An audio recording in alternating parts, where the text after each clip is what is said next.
Assalamualaikum warahmatullahi wabarakatuh.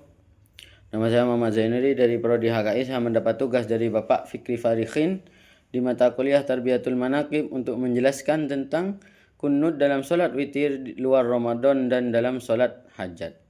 Pembahasan mengenai kunut di luar sholat subuh seringkali menjadi ruang diskusi yang menarik dalam fikih berdasarkan perspektif mazhab Syafi'i dan kaidah ilmu ibadah dan kaidah umum ibadah.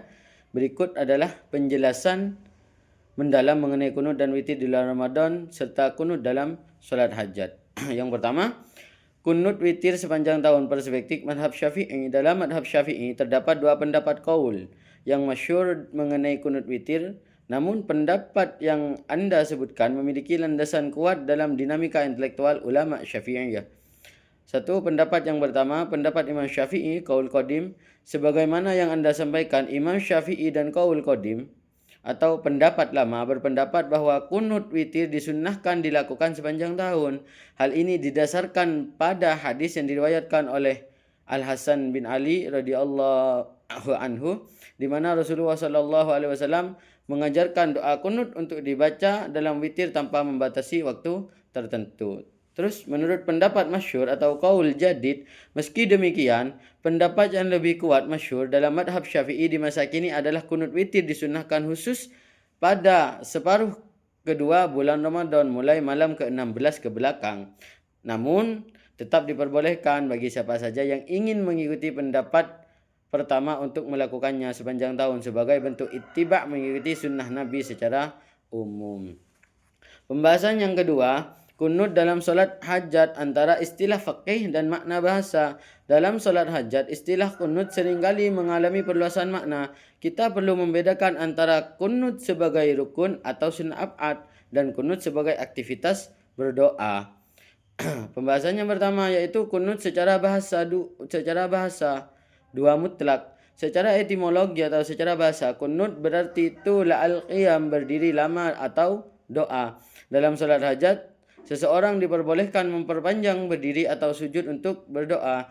Jika yang dimaksud kunut adalah berdoa dengan berdiri lama sebelum atau sesudah rukuk dalam salat hajat, maka hal itu diperbolehkan berdasarkan kaidah paling dekatnya hamba dengan Tuhannya adalah saat ia salat dan lama berdirinya. Selanjutnya, kunut secara istilah atau dua maksus. Yang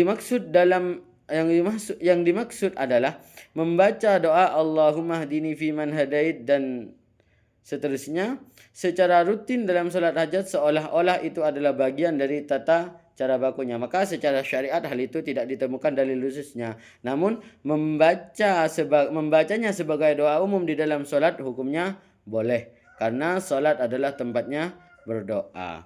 Yang ketiga, landasan kaidah faqih ad-du'a fi as-salah al-masyru'. Kaidah ad-du'a fi sholati masyru', berdoa dalam solat adalah disyariatkan menjadi payung hukum bagi praktik ini.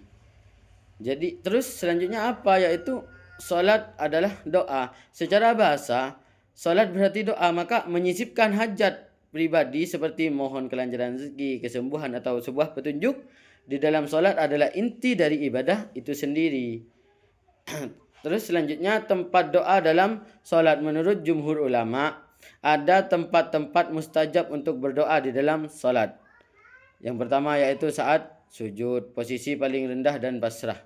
Karena di dalam sujud itu kita itu menundukkan kepala kita, menunjukkan sebuah kerendahan dan juga kepasrahan kita kepada Allah Subhanahu wa taala.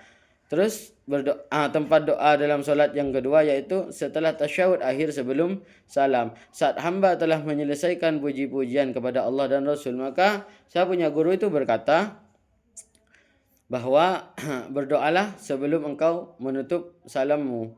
Jadi itu doa itu kata saya punya guru dulu. Terus yang selanjutnya saat i'tidal kunut. Saat i'tidal atau dalam posisi kunut, posisi berdiri setelah bangkit dari kehinaan ruku. Jadi ruku itu menandakan sebuah kehinaan. Lah setelah bangkit dari ruku tersebut, itu adalah salah satu tempat yang paling mustajab berdoa di dalam solat. Jadi seperti itu. Baik, mungkin sampai di sini yang bisa saya jelaskan. Kurang lebihnya saya mohon maaf yang sebesar-besarnya. Afwan minni. Assalamualaikum warahmatullahi wabarakatuh.